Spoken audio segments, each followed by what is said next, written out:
Back to the idea of somehow your monarch will actually be a good faith representative of everybody and somehow overcome these, millennial long conflicts. Even the word representative is basically, of course, comes from democratic thinking. Augustus was not the representative of the Roman faction.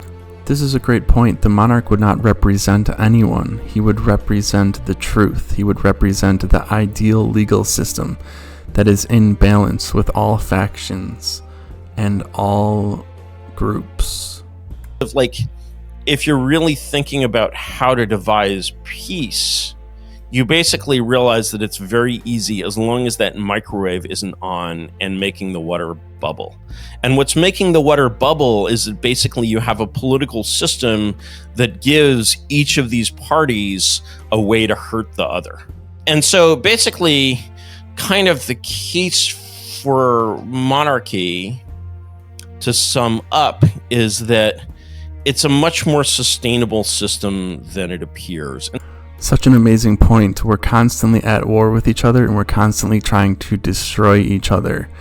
This is what the essence of democracy is. It's warring factions.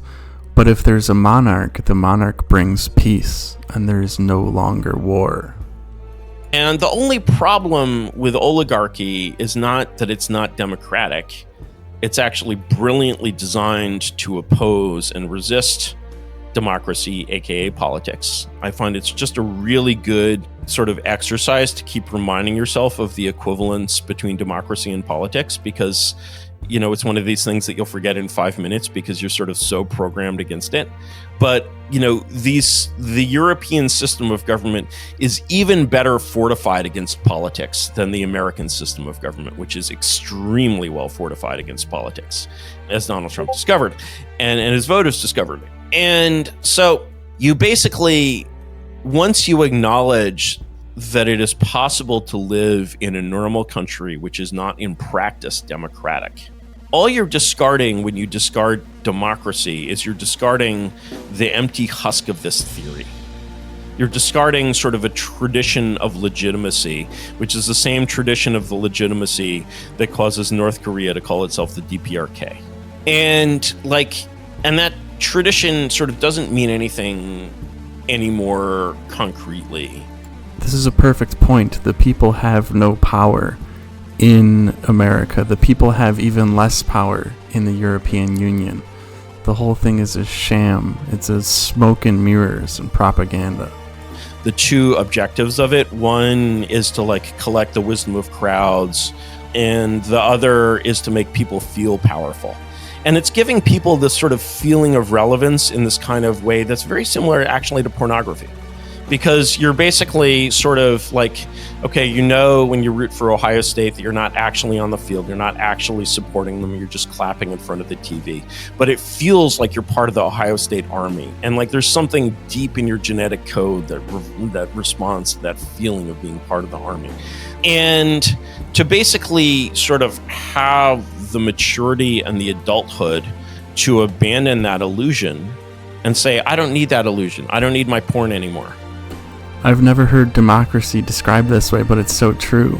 Feeling a part of the army, feeling a part of the crowd, feeling the power of the crowd.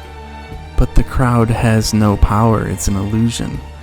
And a monarch, a enlightened monarch, can do so much better than the messy, chaotic, and ignorant crowd.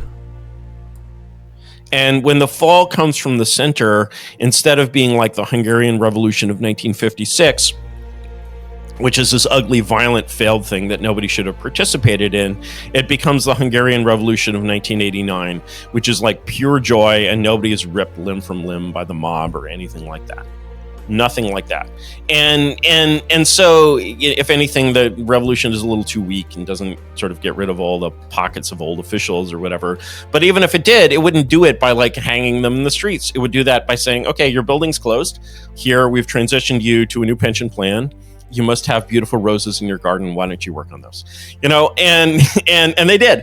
And sort of that sense of a sort of joyous, people always associate sort of regime change with a kind of feeling of tension and violence. And it's actually a feeling of relaxation. It's a feeling of opening. It's a feeling of like, as soon as I stop caring about this thing, it just falls. And developing that sort of mindset of like sort of the like peaceful overcoming in that sense, but a peaceful overcoming that involves coming together. I think that any experiment in monarchy that doesn't have that feeling is doomed, and I think it's a bad idea. And I think that as soon as you're on that track, you'll basically feel the rightness of that track. Gosh, that sounds angelic. I'm completely on board. I don't know about you. Anyway, that's it for this one. And remember, a single monarch is more powerful than 1,000 years of democracy.